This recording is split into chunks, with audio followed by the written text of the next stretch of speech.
tinggal di kampung gitu ya, nggak kebayang, nggak tahu waktu SD itu diplomat itu apa aja saya nggak tahu. Ngelihat ada pesawat terbang helikopter aja kita teriak-teriak dadah gitu, dadah gitu kan, kita nggak tahu tuh.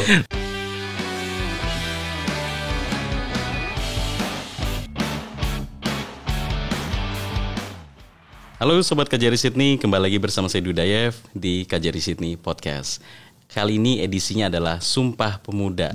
Nah, kita akan bahas Sumpah Muda ini dengan tamu spesial kita, yaitu Konsul Jenderal Republik Indonesia di Sydney, Bapak Fedy Kurniabuana. Nah, Bapak Fedy Kurniabuana ini baru saja sampai tanggal 7 September 2021 ya Pak? Betul Mas Taya. Kira-kira 1 atau 2 bulan lalu lah itu ya Pak ya? Ya. Dan bersama keluarga Ibu Fani Erlita Buana dan juga kedua putrinya, Zalfa dan Amarah ya Pak, benar Pak? Iya betul Mas. Oke, dan kalau setahu saya Bapak ini kelahiran Cilegon di Banten ya Pak ya? Betul. Oh berarti sering main ke Anyer tuh Pak, pantai? Oh iya, tempat main kecil tuh. Mantap. Dan Pak Fedy ini juga dulu sempat bertugas di KJRI Hong Kong, lalu juga di KJRI Cape Town dan juga KBRI Seoul. Jadi Pak Fedy gimana ini Pak, selama di Sydney dalam 1-2 bulan ini sudah kemana saja tuh Pak? Baik Mas Dayev, terima kasih. Pertama tentunya saya juga terima kasih nih sudah diberi kesempatan untuk hadir di KJRI Podcast. Terima kasih banyak telah hadir Pak. Terima kasih. Ya tentunya saya juga sebagai orang baru, saya bisa bilang saya orang baru karena memang seperti Mas Dayev tadi bilang, saya baru tiba tanggal 7 September. Kemudian pada saat itu juga masih ada kebijakan pemerintah untuk karantina 2 minggu. 2 minggu pertama saya karantina di rumah, otomatis nggak kemana-mana. Belum tahu Sydney itu seperti apa, hanya ke halaman paling jauh. Setelah 2 minggu, langsung oleh teman-teman KJRI saya ke kantor.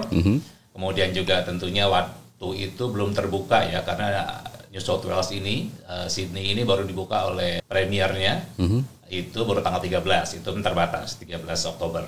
Lanjutkan tanggal 18, semakin terbuka lagi. Nah, ketika semakin terbuka tentu saya, kalau yang tanggal 13 saya masih bisa main tuh sekitar rumah. Paling nggak saya jalan, ngelihat lingkungan sekitar rumah. Karena kan waktu itu masih pembatasan sampai 5 km ya, LGA istilahnya itu. Nah, saat tanggal 13, ya udah saya sudah mulai agak jauh mainnya, sudah mulai berani. Karena memang bagaimanapun kan kita harus mengikuti aturan setempat. Benar. Nah, baru saja kemarin, dari dekat rumah kita naik kapal tuh ke kota The Rock, apa istilahnya tuh, Kuwait sana. Terus kemudian juga dari situ ya kita keliling-keliling, kita lihat sini Opera House dari dekat, sudah terbuka, sudah ramai sekali tuh di sekitar situ. Artinya satu pihak juga tentu kita bersyukur ternyata Sydney sudah semakin terbuka, artinya sudah semakin confidence masyarakatnya. Karena memang saya lihat pemerintah di New South Wales ini komitmennya juga luar biasa untuk mulai membuka perekonomiannya. Sekali lagi saya mengucapkan terima kasih banyak telah hadir di podcast edisi Sumpah Muda ini Pak. Nah, biar saya nggak makan waktu Bapak banyak-banyak lagi nih Pak, langsung saya tanya nih Pak. Kalau menurut Bapak nih Pak, apa sih makna dari Hari Sumpah Muda itu menurut Bapak sebagai konjen RI di sini Pak? Iya Mas Dayev, Sumpah Pemuda, kita semua sudah tahu, mungkin saya yakin semua sudah tahu, termasuk adik-adik kita, anak-anak kita. Sumpah Pemuda itu kan dideklarasikan 28 Oktober tahun 1928. Benar. Itu adalah Kongres Pemuda kedua. Negara yang namanya Negara Republik Indonesia belum ada. Kita semua tahu lah. Kita proklamasi tahun 1945, 17 Agustus 1945. Pada 1928 ada Kongres Pemuda kedua. Sebelumnya Kongres pertama tentunya. Nah, kedua tentu ada pertama. Iya, Pak. Pertama itu di tahun 1926 yang saya baca di buku sejarah itu. Di situ para pemuda mulai dari Kongres Pemuda pertama itu mereka berkomitmen kumpul. Memang belum sebanyak Kongres Pemuda 2. Ada yang Sumatera, yang Java, yang Sumatera dan sebagainya gitu ya. Nah, di Kongres Pemuda pertama mereka komitmen untuk membahas soal-soal kebangsaan. Padahal waktu itu belum ada yang namanya negara Indonesia. Ini sekali lagi juga peran pemuda luar biasa.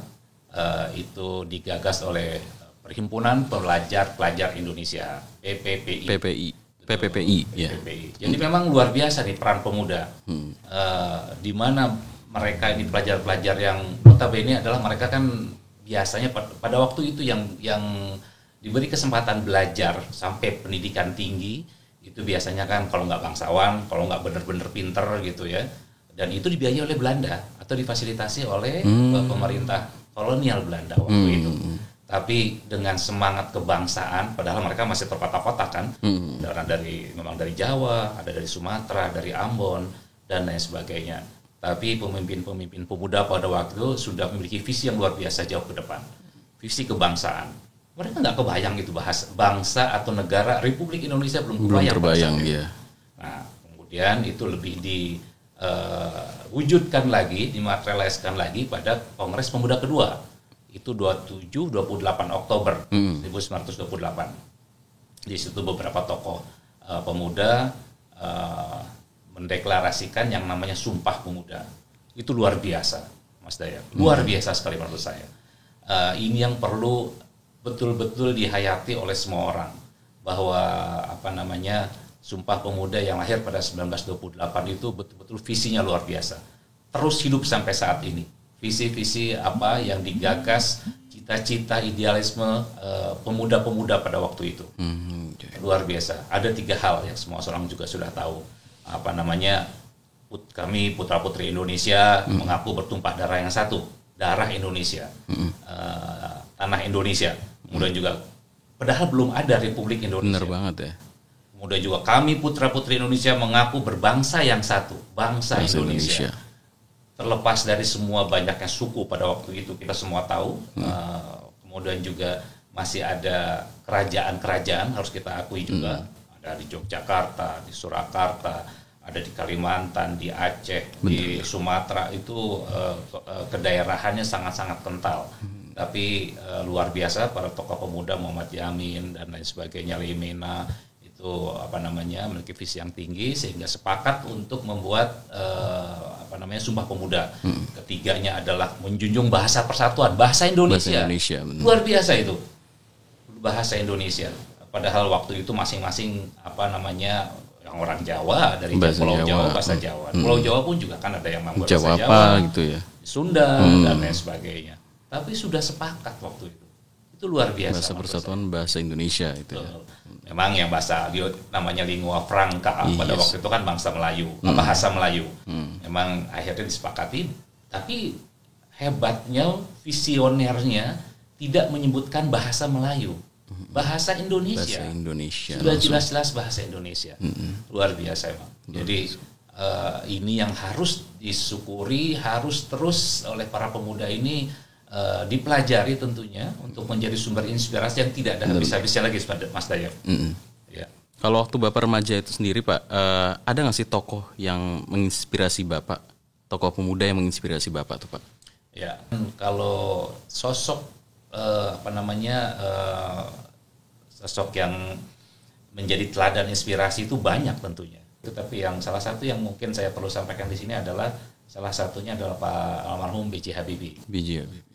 Presiden ketiga kita. Benar. Beliau itu lahir tahun 1936 kalau nggak salah. Dan yang saya baca juga pada tahun 1978 itu usia beliau itu belum 40 tahun. Dari 36 ke 78. Kalau 36 ke 78 baru 38 tahun jadi kan. Tapi sudah menjadi Menteri Riset dan Teknologi, Menristek. Masih muda sekali. Masih muda sekali untuk menjadi menteri ya. Iya betul. Ketika jadi menteri usianya baru 38 tahun. Beliau itu masih muda. Sangat muda. Sangat muda. Sudah menjadi Menteri Riset Teknologi, sudah memiliki paten mengenai komponen atau sistem di pesawat. Dipakai sampai sekarang seluruh dunia. Benar.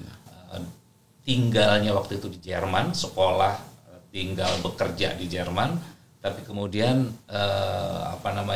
menjadi Menteri Riset Teknologi, menteri termuda mungkin pada waktu itu.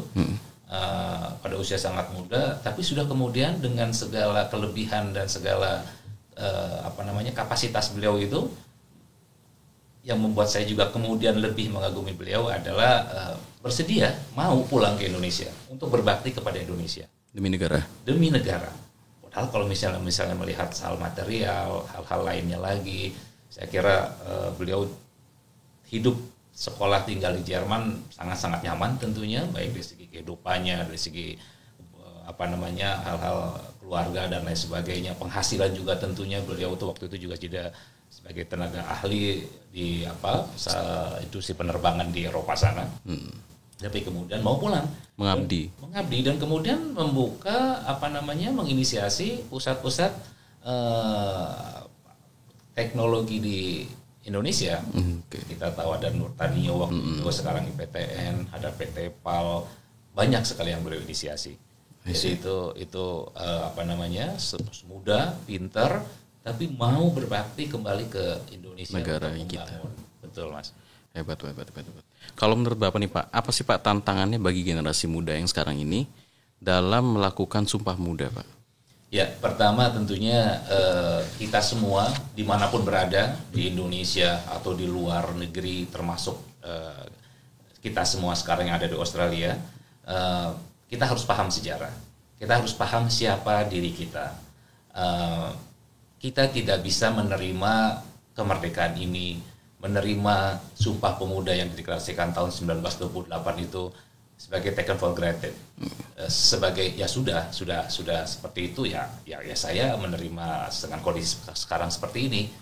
Tidak hanya itu, betul, sejarah sudah berjalan, sudah terjadi. 1928 sudah ada Sumpah Pemuda, 17 Agustus 45 ada kemerdekaan. Saya hidup di zaman ini pada titik ini, memang betul seperti itu namanya sejarah ya. Tapi kemudian kita tidak boleh lupa, menurut saya tidak boleh lupa sejarah itu. Sejarah berarti juga adalah akar budaya kita. Kalau kita tidak aware dengan sejarah kita, tentunya kita juga akan lupa dengan akar kita sendiri. Benar banget. Dan kita tidak, kalau begitu kita lupa dengan akar kita. Kita tidak memiliki dasar-dasar mengenai budaya kita sendiri. Jadi kita lupa, kita bahkan tidak hanya lupa, kita tidak tahu akar budaya kita apa. Kita tidak tahu apa peran fungsi kita yang bisa kita lebih maksimalkan lagi. Tapi kalau misalnya kita betul-betul mempelajari sejarah, tidak hanya mempelajari, tapi juga menarik manfaat maksimal dari sejarah itu. Kita tentu harus bersyukur dengan para pemimpin kita di tahun 28, di tahun 45, sehingga sekarang Indonesia menjadi maju, salah satu negara yang diperhitungkan, negara besar dengan segala kelebihannya. Itu merupakan betul anugerah luar biasa dari Allah, Tuhan Yang Maha Kuasa. Tapi juga tentunya tidak lepas dari perjuangan para bapak bangsa kita. Ya, sekali lagi saya sih berharap berpesan kepada para generasi muda tentunya kenali sejarah. Dengan mengenali sejarah kita akan kenal budaya kita, budaya kepribadian kita. Dengan kita kenal, kita laksanakan kepribadian budaya kita, dimanapun kita akan berada, kita akan terus membawa jati diri kita sebagai bangsa Indonesia. Benar. Jangan lupa juga tentu soal bahasa, seperti yang disebutkan dalam Sumpah Pemuda itu. Tanah Indonesia jangan lupa. Bangsa. Bagian kita adalah bagian dari bangsa Indonesia, jangan pernah lupa. Bahasa Indonesia juga jangan lupa. Sebagai bahasa persatuan. Sebagai bahasa persatuan. Benar. Sekarang kita tahu ada lebih dari 300 etnik grup di Indonesia. Benar. 17.600 pulau di Indonesia. Tapi dengan bahasa Indonesia sebagai bahasa persatuan, dengan rasa bangga sebagai bangsa Indonesia, juga dengan bangga dengan tanah Indonesia, dimanapun kita berada, kita akan bisa terus menjunjung, memajukan harkat martabat bangsa Indonesia dimanapun kita berada. Nah, teman-teman semua tuh dimanapun berada, adik-adik kita di Australia, dimanapun di luar Indonesia berada, kalau yang saya lihat luar biasa sebetulnya nasionalismenya, sangat cinta kepada Indonesia, terus berupaya untuk memikirkan, setidaknya saya pernah ngobrol beberapa kali, sangat concern dengan Indonesia. Rasa kebangsaannya tuh tinggi sekali buat teman-teman yang adik-adik kita yang belajar atau yang berada di luar Indonesia. Tapi tentunya saya harapkan itu sikap seperti itu bisa terus dipelihara. Amin. Dan kemudian dibawa pulang ke Indonesia. Yuk kita bangun sama-sama Indonesia. Apakah membangun itu harus dari Indonesia? Ada paradigma atau yang bilang nggak harus di Indonesia pun juga bisa. Betul, sangat bisa. Karena diaspora Indonesia yang ada di Australia ini pun, diaspora yang sudah lama tinggal di sini pun banyak sekali sumbangannya, banyak sekali kontribusinya kepada Indonesia. Benar, Pak. Yang paling penting ada di dalam jiwa kita, ada di dalam darah kita bahwa kita adalah Indonesia. Kemudian apa semaksimal mungkin yang kita bisa kita kontribusikan untuk meningkatkan harkat martabat bangsa Indonesia. Kayak B.J. Habibie berarti ya Pak. Belajar di luar negeri untuk memperdalam ilmu, lalu membawanya ke Indonesia dan berkontribusi penuh kepada negara Indonesia kita sendiri. Setuju Mas Dev. Kalau ngomongin generasi muda nih Pak, waktu Bapak masih muda itu ada nggak sih Pak cita-cita Bapak tuh apa tuh? Apakah terbayang akan menjadi diplomat, apalagi menjadi konsul jenderal Pak? Ya namanya anak kecil dulu. Apalagi saya juga ya tinggal di kampung gitu ya, nggak kebayang, nggak tahu waktu SD itu diplomat itu apa ya, saya nggak tahu. Ngelihat ada pesawat terbang helikopter aja kita teriak-teriak dadah gitu kan, kita nggak tahu tuh namanya orang kampung gitu ya. Tapi kemudian dalam perjalanannya pernah saya waktu kecil pengen jadi dokter, kayaknya saya pernah ngelihat dokter tuh kayaknya mengagumkan lah menurut saya waktu itu, bisa menolong orang. Kemudian kebetulan saya sekali dua kali pernah ke dokter kampung sana antri, bahkan namanya dokter juga sekali datangnya ke daerah sana, selalu tersenyum, kemudian juga orangnya bersih gitu ya, dan kita pulang dikasih obat yang kita tahu wah kita sembuh karena kita ke dokter gitu. Jadi ada. Tapi kemudian pada perjalanannya saya sekolah, kemudian SMP, SMA, kuliah saya mengambil jurusan hubungan internasional. Ya mungkin hampir semua orang ketika ngambil jurusan hubungan internasional, salah satu cita-cita utamanya menjadi diplomat. Tapi kita juga tahu banyak juga lulusan hubungan internasional yang tidak jadi diplomat juga banyak tentunya. Jadi alhamdulillah ketika ada kesempatan selesai kuliah, kemudian saya sempat ngambil S2 juga di STMB waktu itu Telkom.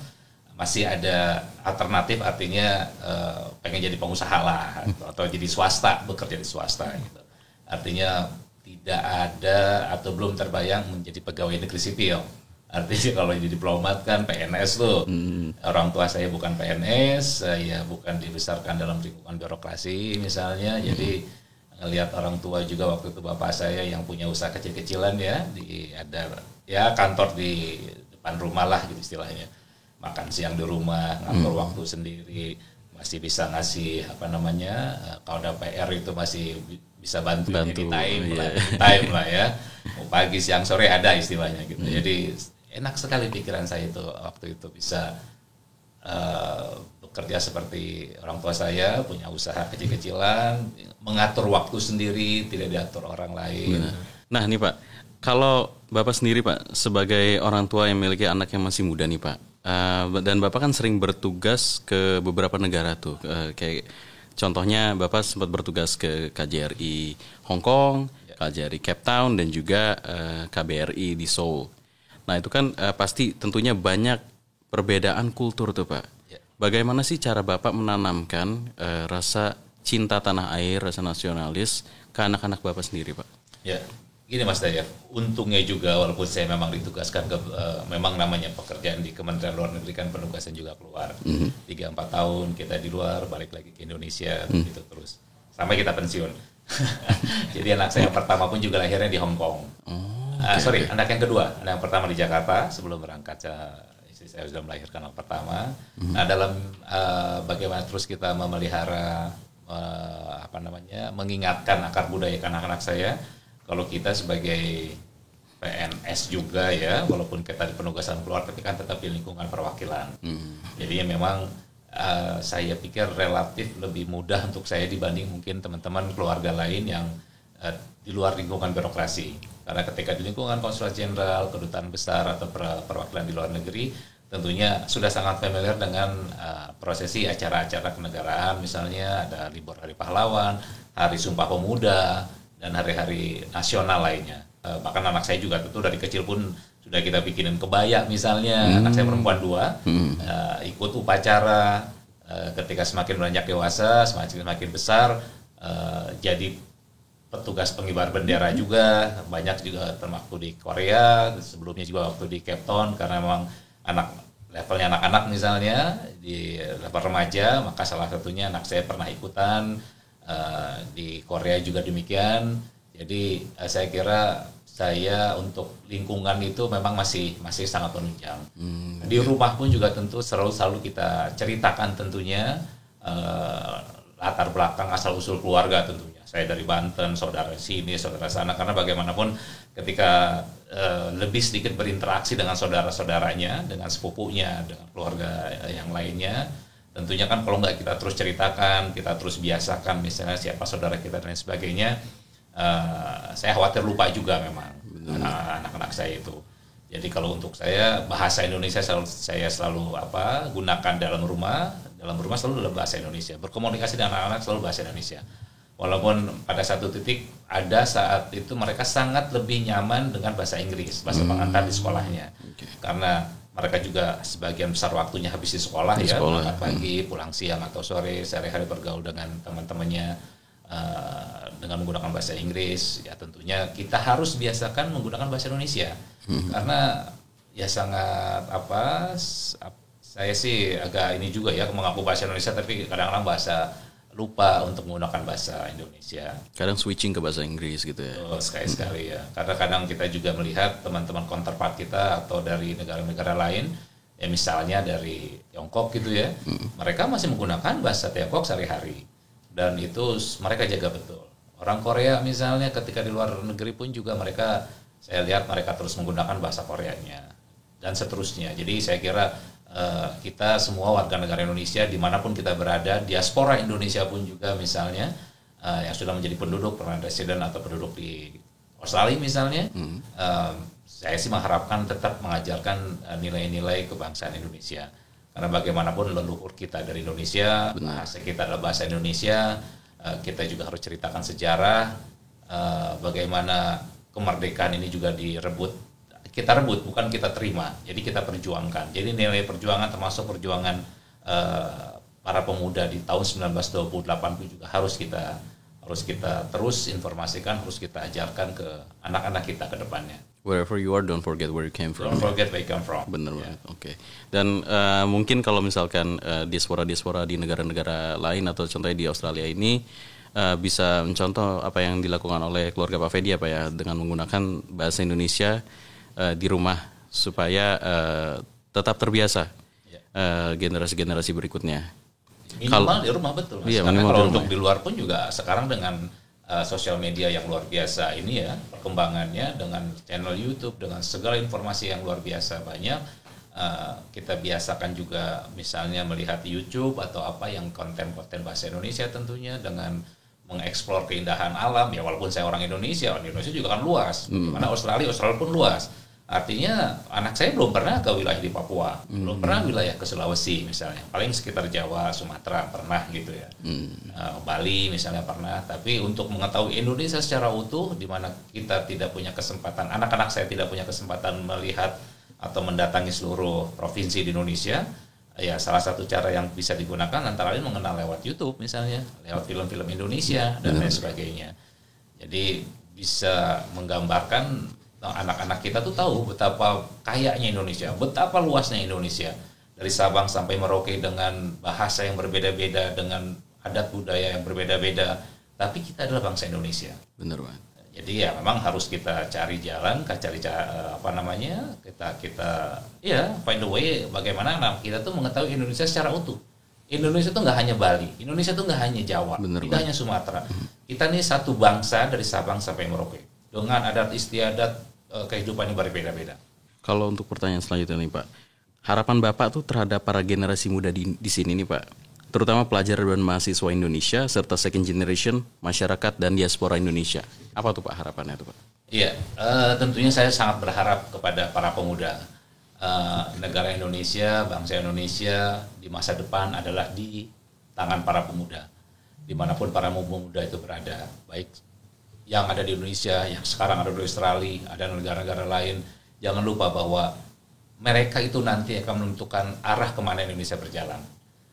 Di sini pemuda adalah sebagai agent of change ya, jadi agen-agen perubahan, tentunya perubahan-perubahan yang menuju lebih baik lagi saya yakin. Dengan kapasitas para pemuda yang luar biasa, yang ada di Australia nggak kurang-kurang, semuanya pintar, semuanya sekolah, semuanya memiliki kemampuan yang luar biasa. Dan itu menjadi modal dasar yang besar sekali untuk meningkatkan kesejahteraan, meningkatkan perkembangan di Indonesia. Jadi sebagai agent of change, patut diingat, diresapi bahwa Indonesia ini ada di tangan para pemuda saat ini. Jadi harus disadari, nilai-nilai Sumpah Pemuda harus disadari juga, harus diketahui dan dilaksanakan. Kemudian kita jauh-jauh sekolah misalnya dari Indonesia ke Australia, untuk apa kemudian? Kita harus tahu tujuan kita ini untuk apa kemudian. Bener. Sayang sekali kita ada waktu-waktu luang misalnya kita gunakan untuk hal positif, kita tingkatkan lagi. Saya lihat PPIA di sini juga, Perhimpunan Pelajar Indonesia di Australia juga sangat tinggi intensitas keorganisasiannya. Tidak hanya mereka melulu soal akademis, tapi juga soal sosial kemasyarakatan, bagaimana berorganisasi, bagaimana berkolaborasi, bagaimana bersinergi dengan sama pelajar Indonesia di Australia ataupun dengan mitra mereka di Australia. Karena ini tuh once mereka sudah berada di sini, networking mereka otomatis pasti sudah semakin luas. Ketemu dengan memang orang-orang Australia, ketemu dengan teman-teman sekolahnya memang dari negara-negara lain, itu modal yang sangat luar biasa nantinya. Jadi harus disadari, mulai pertama kali misalnya yang datang mau sekolah di sini, sadari mereka sekolah untuk apa, setelah sekolah mau apa misalnya, mau berkarir misalnya, menambah pengalaman setelah selesai sekolah, seperti banyak juga warga Indonesia yang memang kemudian memilih atau memutuskan sementara tinggal di sini misalnya, yang saya lihat nggak kurang-kurang gitu soal kebangsaannya, soal identitasnya sebagai bangsa Indonesia di Australia ini. Sekali lagi, sebagai agent of change di depan, para pemuda adalah masa depan Indonesia. Tetap kita perhatikan itu bahwa semakin cepatnya perkembangan Indonesia, semakin majunya Indonesia, tidak akan lepas dari kiprah pemuda saat ini. I see. Kalau dari kantor KJRI sendiri nih Pak, dari KJRI Sydney, ada nggak sih kegiatan yang dilakukan oleh kantor KJRI Sydney untuk memperingati Hari Sumpah Pemuda, Pak?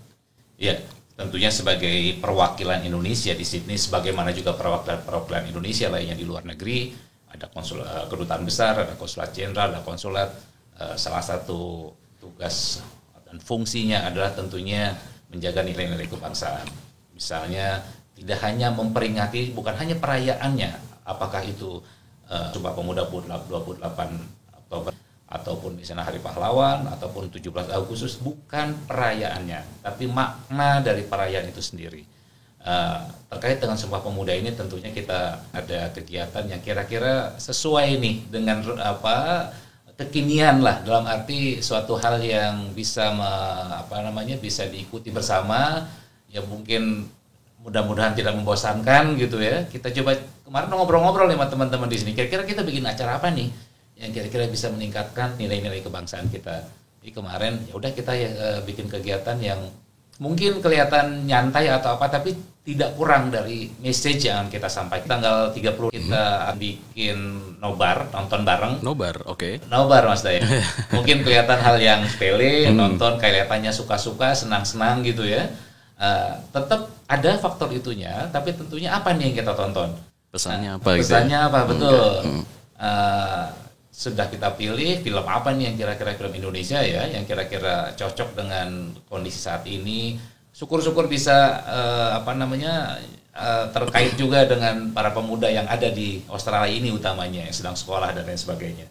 Jadi kemarin sudah sepakat tuh dengan teman-teman di sini bahwa kita nonton bareng Cek Toko Sebelah. Cek Toko Sebelah. Cek Toko Sebelah. Memang ini bukan film baru. Teman saya kita lihat ini membawa message yang sangat penting, karena juga di situ diceritakan buat teman-teman mungkin yang sudah nonton ya, pernah nonton, disampaikan dengan gaya jenaka Ernest Prakasa di situ sebagai aktor utamanya. Terus kemudian juga bagaimana galaunya setelah sekolahnya di luar negeri kan. Saya kira agak relevan juga lah, cukup relevan dengan mungkin kondisi teman-teman pelajar kita di sini.